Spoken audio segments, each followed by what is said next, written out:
Hey everybody, what's up? This is Spencer Andrews, A.K.A. DJ Dre, and you're in the mix with DJ Swiftyb from London, England. How you doing, buddy? Good to have you on the show. Hello, how we doing? You alright? Doing great over here. So, one of the questions I always ask everybody is, how is it that you got inspired to start DJing? I was inspired to start DJing literally just I was born in the 80s, obviously. So when I was going through the 90s, I was going through my teens, and in my opinion, the 90s was the absolute best year for dance music when it comes to the Ibiza sounds, when it comes to house music, and I just wanted to be a part of it. So I was literally given the opportunity to get my first set of decks at the age of 14, and it literally gone on from there. I've just not looked back since. What did you start out on? Turntables, CD? Or, No, CDJs. Started out on CDJs. I don't. I weren't literally. I was just up and coming when controllers and things come out. I'm a bit too young to sort of start out on vinyl. Purely because of my age. I've got very good friends that are 5 to 10 years older than me, so I literally just missed out, and they started out on vinyl. But CDJs was how I started out. Yeah, CDs was the starting out process. I started out with vinyl, which talk about a workout going in and out of clubs. And how long is it that you've been DJing now? I Now it must be between 17 and 19 years, I do believe, give Okay, or take. I think, yeah, that's yeah, quite a while now. so. Seeing that you have that time period, I have about 25 years. What do you think about the music? Do you think that the music has downgraded? Do you think the music is? I mean, me personally, as a house DJ, I feel that the music is not up to par as it used to be back in the day. I think it's failed actually a little bit. What's your idea on that? Well, back in the day when obviously the 90s was big for the acid house days. I think acid house was very very good, and people put on parties here, there, and everywhere in empty warehouses. And nowadays they call it tech house, which, in my opinion, is very repetitive. The beat side of things is very repetitive. The samples, the trebs and the mids. It's literally you got a minute intro, and then for the next minute and a half, it's just a build up, then a drop, and then it sort of drops out. So it has definitely changed, in my opinion. There's less symphony in tracks nowadays than there used to be. That's for sure. And piano house and vocal house, excuse me, used to be really, really big back in the day of old school. I still play old school myself. As soon as you drop an old school track, it doesn't matter whether someone's 17 or whether someone's 35. They know the exact track that you're dropping. So even though it has changed in a big, big way, music has just progressed in a way that you would never believe it would. If you drop something old, then someone young will still know will know about that track, definitely. I do think that the younger generation has picked up on our music. Is London usually what type of music are we talking about that most people like out there? Oh, in the UK, well, London-based music is very underground. They call it underground. Right. Um, when it comes to dance music, it's very tech, repetitive beats, very deep, dark beats. Is sort of a very popular brand at the minute. Most people, the thing is, with the pandemic that's just happened, um, people have decided just to go out and buy themselves a little controller, and it's easy to do it. Like tech beats is easy to do, Right. and I think that's for that reason tech has become so popular, purely because everyone can do it, because it's basically repetitive beats.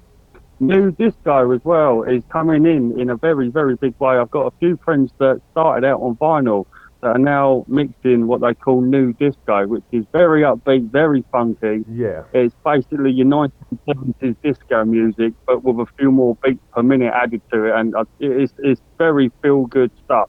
I don't play it too much, but I do enjoy it. If you're in sort of like a bad mood, and chuck on a bit of new disco, and I think you'll be absolutely, your mood lifts and just it'll just lift and lift and lift. It is good gear. So yeah, I'd say tech house at the minute is probably top of the pops, but new disco is coming in, which is your more funky stuff in a big way. What is the state, or what do you think the state of nightclubs is going to be now after the pandemic? I mean, here in New York, um, a lot of nightclubs have died. Um, Prior to the pandemic, the nightclub was dying off.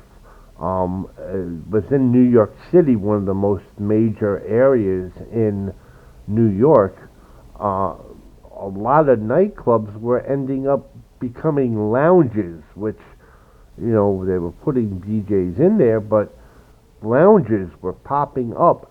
So the state of nightclubs right now, especially within New York, um, they're falling apart, or have fallen apart. So what is the state of the nightclub over there in London? And we pre-pandemic, we are fully open now. No masks needed or anything like that.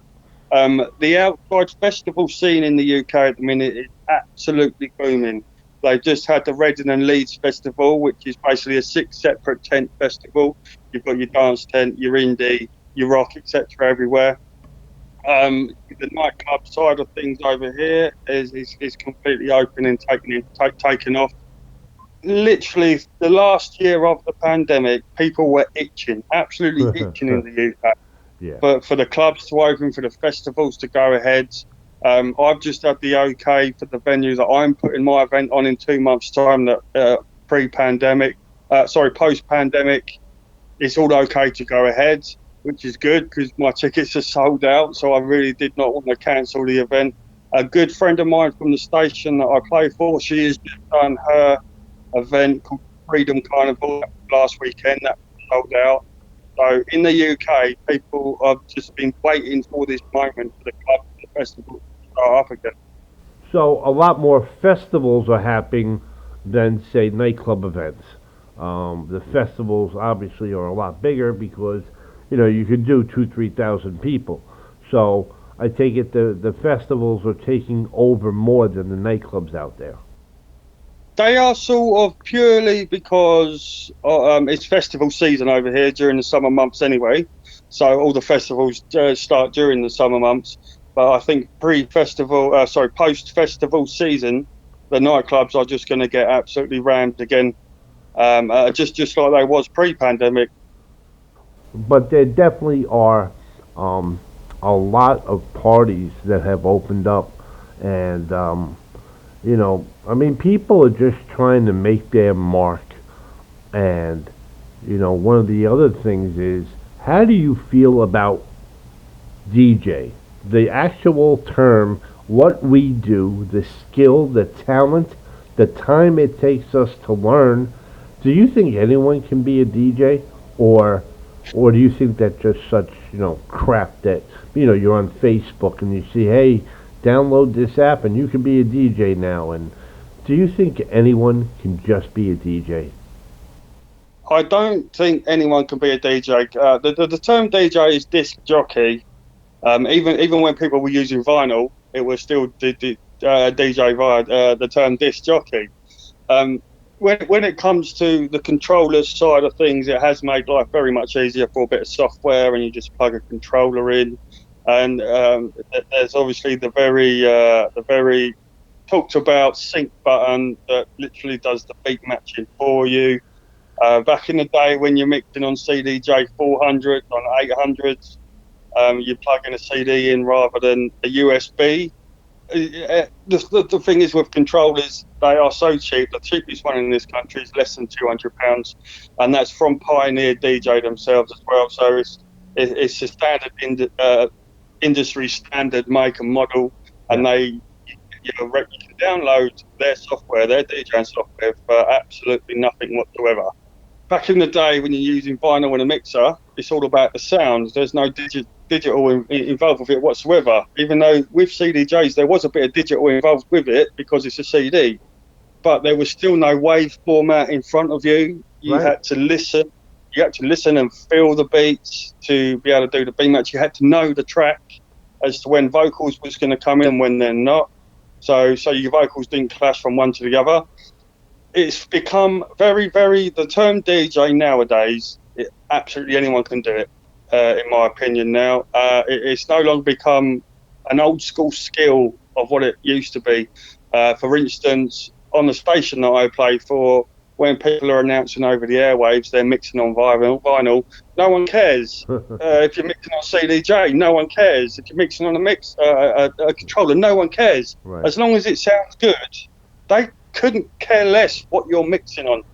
But back in the day, I say back in the day, even in the noughties, the year 2000s, if you were mixing on vinyl, people appreciated that fact that you were mixing on vinyl. But nowadays, people don't appreciate that fact because they don't know the skill that's involved with mixing with vinyl turntables or your early CDJs where you've got to do everything yourself. That people just generally don't care nowadays as long as it sounds good. You literally go out and buy a £200 controller and a laptop and get the software and they're away.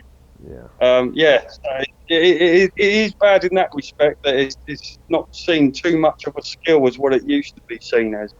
I think one of the problems is, and getting back to that Pioneer for a minute, over here, you can get that Pioneer controller for about $150, which isn't a lot of money. $150 is not bad.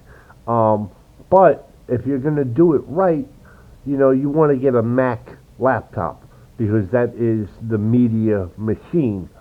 But I agree with you. I think that what's happening is DJs are popping up left and right, and what they fail to understand is there's, you know, you have to know your music. You have to know your music.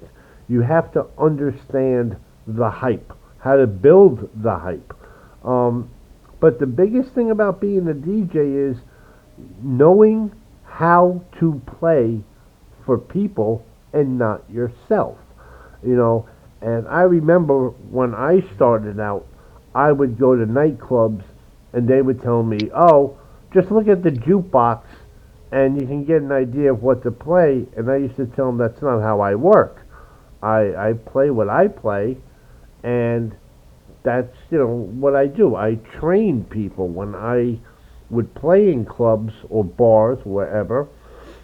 I would play music that people did not know, and I would kind of train them to like the music because people don't know what's out there, and they don't know until we play it, and that's when you get that person that comes up and says, "Wow, what is that? Who is that?" And that's one of the problems that we have. You have these pop-up DJs. I started when I was 16 years old. I actually had a guy that I met, and man, he taught me like a drill sergeant. It was like a school. I had to learn BPMs. I had to learn how to count the measures. You know, and people aren't Absolutely. doing that. And we have terminology like climax and orgasm. That's right, yeah. The Break. 2 pence coin on the needle. That's Right. right. And the hey, you got to know when the break is. For us, DJing when we started was a school. We learned something, and getting back to the vinyl part, I know a lot of people that are taking their digital music and they're editing it to Yeah. have that vinyl sound. I know guys that put the pops and the hiss in their digital music. Crackle and pops. That's That's right. right. Yeah, crackle and pops. Right, and they're doing that to kind of bring back that vinyl vibe. I've never been that DJ that planned a set. oh, I know what I'm going to play today. I've never done that. I've never even Sure. done it for a radio show. Um, and I don't blame people like yourself if that's what you're doing. Everybody is different. But what's kept me going and is just being me. I go in, I don't even know what the hell I'm going to do. You know, and I look Yeah. through Yeah. when I have the CDs, I look through a book. Oh yeah, I'll play that. And because I wasn't playing top 100, I wasn't playing what's on the radio. I would mix in some of the stuff you knew just to keep you awake. But That's right. it's always worked out for me, and I've been doing this 25 years now. Um, One of the other things I wanted to ask is, where we are, we have a lot of gay clubs. And I personally, being a heterosexual, I love it. I love working in the gay clubs because your music is so much more appreciative by the people. Do you have that over in London? So you've opened up a little story now. A good few years ago now, me and my old woman, she DJs now as well. Been teaching her for about 7 years, and she's got a show on the same station that I'm on. But yeah, a few years ago, there's a place in England called Milton Keynes. And in Milton Keynes, there's this lovely little hotel, and what it's got a lovely lake out the front. And in the evening, you can just sit there and you can chill out on the balcony. But we was hyped up one night, so we went down to reception. So we want to go to a club. Where's a good place to go to? And the person that's on reception recommended a place called Pink's. Automatically, the alarm bells are going. But you know, we went, and it was, if not the best club I've ever been to. The minute you walk through the door, the vibe, the atmosphere, the music is off the chart. And it's all about music in the place. So you go to for instance, there's a place over here called Fabric. There's a place over here called The Egg, Ministry of Sounds. You go there, the music's outstanding, but the atmosphere is just, it doesn't feel the same as if you go to a gay club. Yeah, The atmosphere there is amazing. I've said this, and I've said it from the, as far back as I can remember. You can have the biggest, the best scenery, the best DJs, the best lighting, sound system, whatever you want in a nightclub. But if there is no atmosphere whatsoever, the club's as good as dead. I There is agree. you need that atmosphere there. And I'm a heterosexual myself, but I would not never go back to one. The gay club scene is immense in this country, Right. absolutely. The organisers and the club owners and the DJs and the people that go there even really know how to have a good time and just have a laugh. And as a straight man, I went there, and obviously the wife's a straight woman. We went there, and we wasn't hassled as No, you're not not going being to be. people, and it was great, absolutely great. I fell in love with the community because all they want to do is have a good time. And again, they appreciate your music, the vibe that you give them.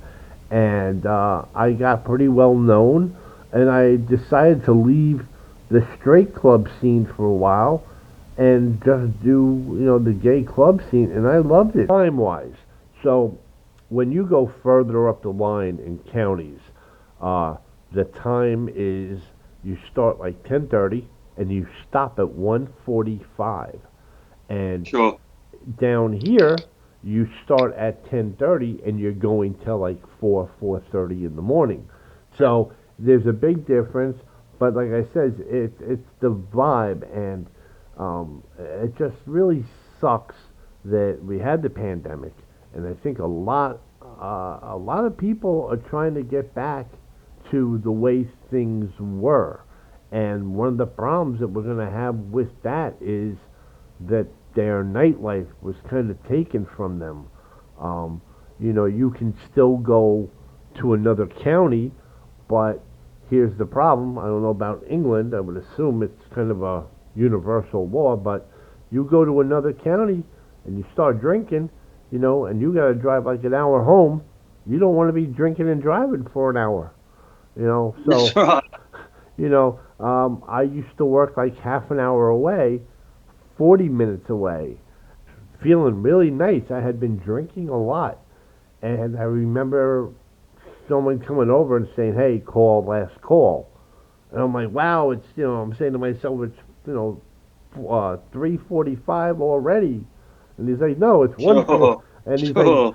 he's like, "It's 1:45. We close early up here." And I'm like, "Holy shit, I'm wasted."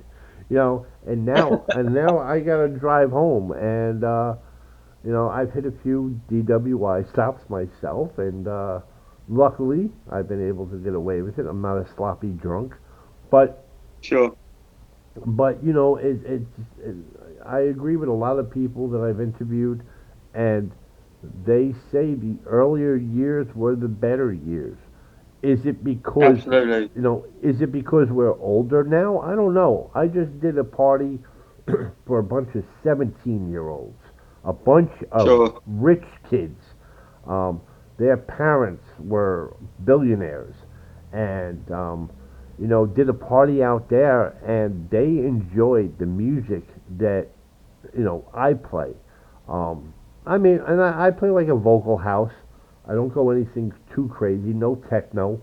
Uh, Over here, if you're playing techno, you got to be high as a kite. So, Absolutely. right. Yes, absolutely. It's very, very quick beats and Oh, I mean, again repetitive, but yeah, it's 160. very quick. I mean, you're up in 160 BPM, and I used to work at this one club down in Manhattan, New York City, and it was funny. I would play.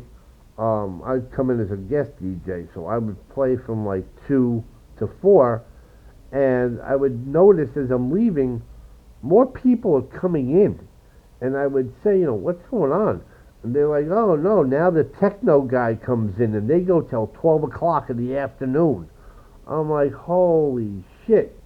I could not see myself bopping around until 12 o'clock in the afternoon on a Saturday. I mean, I've never been a dancer to begin with, so. But Sure. the other thing I wanted to ask, because you are in that situation, you're playing on internet radio. No, no, it's terrestrial. Okay. Yeah, we run on a DAB signal. So it is our governing body for terrestrial radio in the UK is called Ofcom.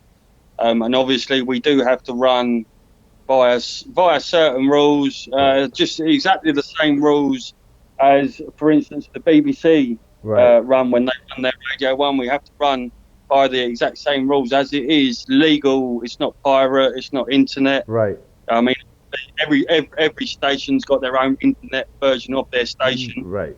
But if you're scrolling through, for instance, stations within your car, then the station that I play for, BKR, will come up on the station. So Oh, therefore, okay.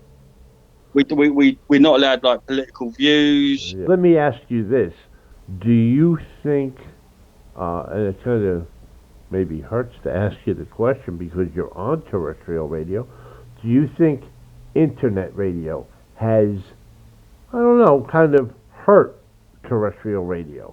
Do you think it's I I think internet radio has got its place.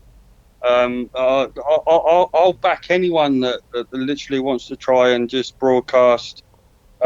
Growing up, I started my first pirate radio station at 15, and I will back absolutely anyone that wants to try and broadcast out and start something. I mean, the man that I play for, his station, he started it in his garage during the pandemic, and that was probably 1.2 years ago now, and now he has his DAB license, his terrestrial license. So if you can make something of it, right? then I think you should. But internet radio definitely does have its certain place, in my opinion, because I don't think it's professional radio.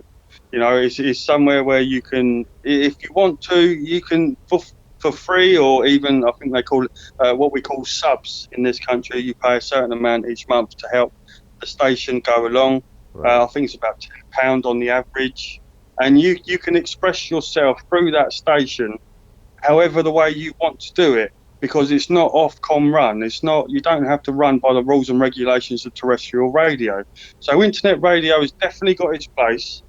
Um, I mean, look, Kiss 100 FM, one of the biggest terrestrial radio stations in this country right now, started off as a pirate radio station. It got another DAB station that they're called. Oh, I forget now. I forget, but they started off as a pirate. They're now DAB.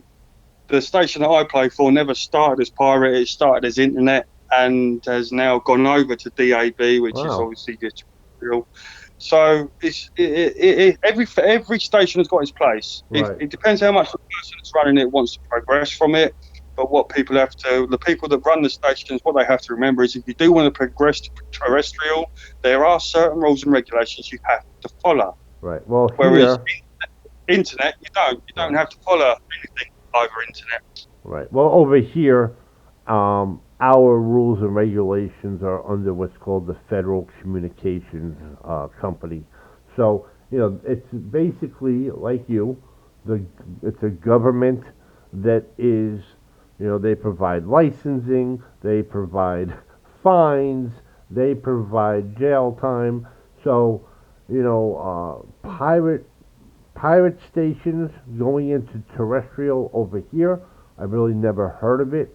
But we have. I'm not going to go into numbers, but we have several stations. But the music over here is top 40. You can't really, if you like the house music and that, you're not going to find it here. So the only way to come across that, in my eyes, is the next step would be to go to internet radio, or we have what you have too, is the satellite radio. The satellite, satellite radio, I feel covers what I like at least. I really don't like to even listen to the damn radio. I don't want to hear anything.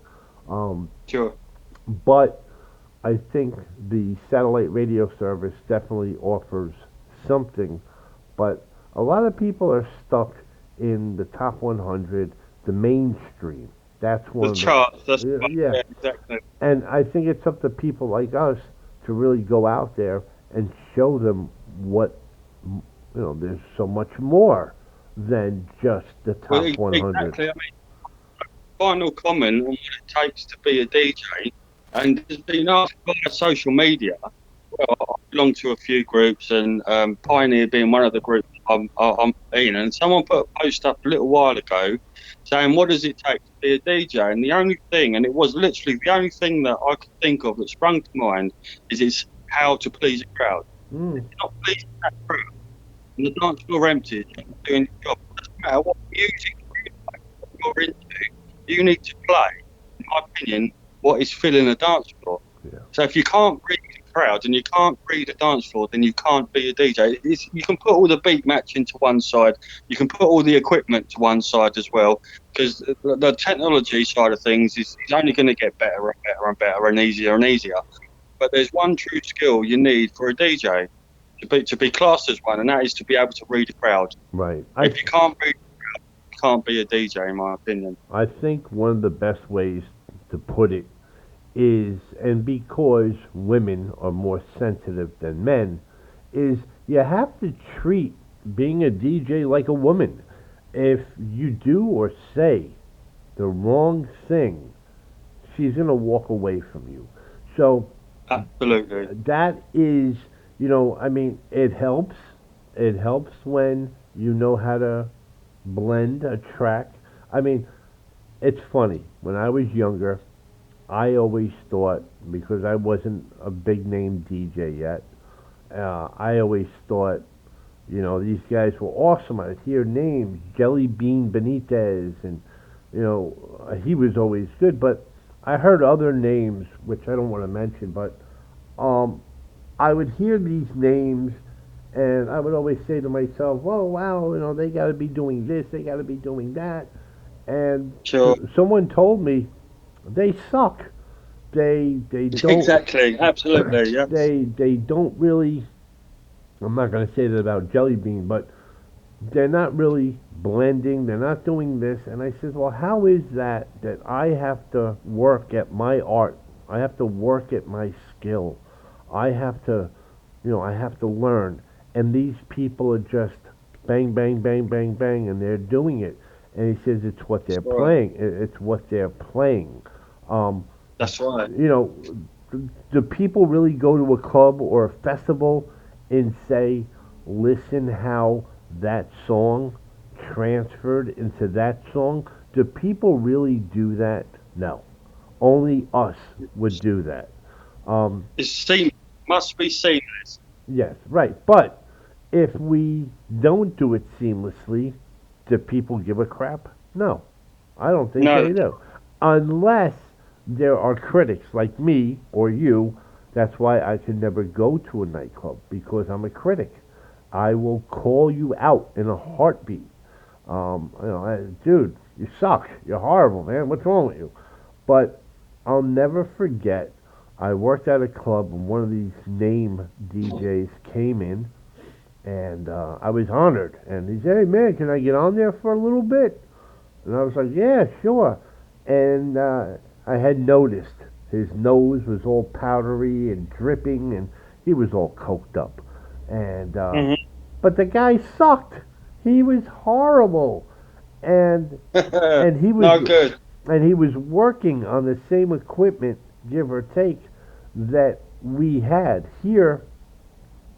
Here in America, in our earlier days, I don't think a lot of people really know this, but we had a mixer called a Uri. It was a 16 to $1,800 knob mixer. There were no Okay. there was no sliders, but it was all knobs. No, Vader. I mean, this thing had like 8 line-ins and uh, 3 phonos. I mean, this thing was state of the art for its time, and I would see DJs walk in, see this thing, and be scared because they didn't know how to use a knob mixer. And I Wow. I started out I started out on that, and it really taught me how to blend. And that's why now if I go to a slider, I don't use the slider. I'll use the levels on it. That's right. No, I totally agree. What you call a slider, I think we call a crossfader. Right, In our radio studio, we use what's called a Pioneer V10. Now it has 8 channels, so it has 8 ups and downs, 8 channel ups and downs. But it uses a crossfader. But you can choose whether to use the crossfader or not. right, Now I'm not a cross person. I would rather channel up, channel down, and mix and blend that way. right. Crossfader is good for people that scratch. Yes, it I've is. never learned to store a scratcher rather than a blender. Right. Well, that's one of the things. Like I said, I'll use the up channel, down channel. I won't use a crossfader, even though on some mixers the crossfader is very precise, like Rain. To be Absolutely. to be honest, I've only used Yuri, Rain, and I think I used a Gemini one time, and I wanted to kill myself. Uh, you I know, can. Yeah. right? I've used Newmark once. It was okay, but let's face it, the Pioneer CDJ series are the place to be. Those are the ones to use. Industry standard. We call industry standard. Right. Absolutely, they are definitely the way to go.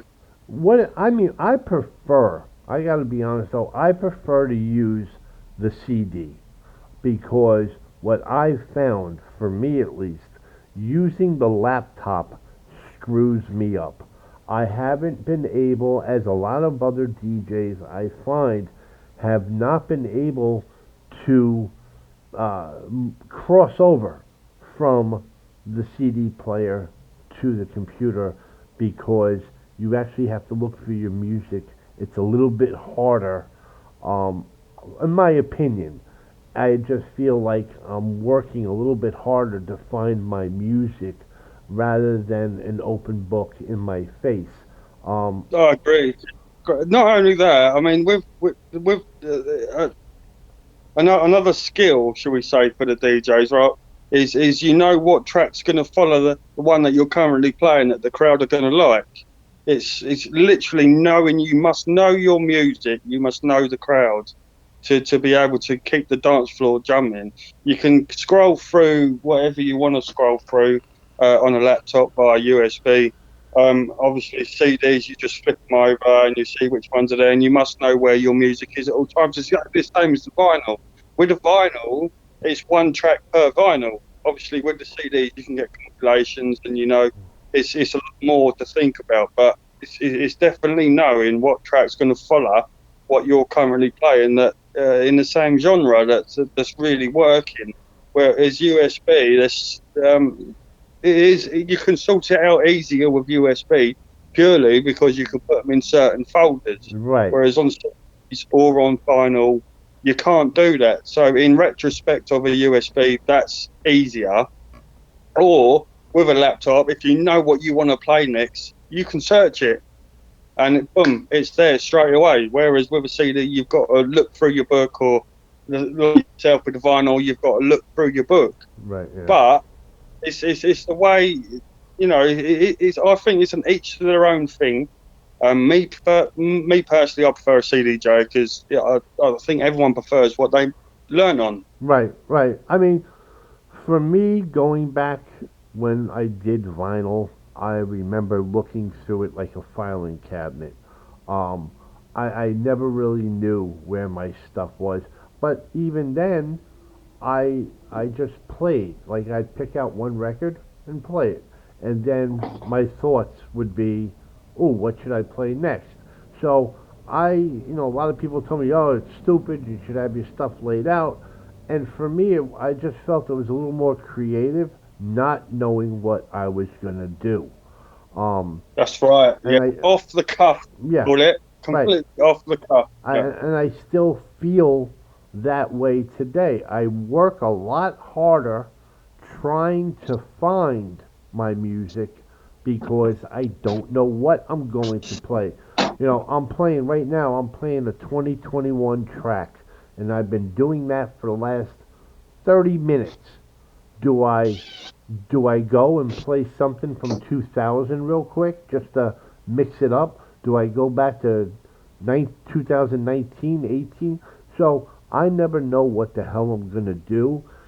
And amazingly enough, it's worked for me for 25 years. I've never had any complaints. I have had complaints. I that's right. Don't fix it if it's not Right. broken. I mean, I worked at one club.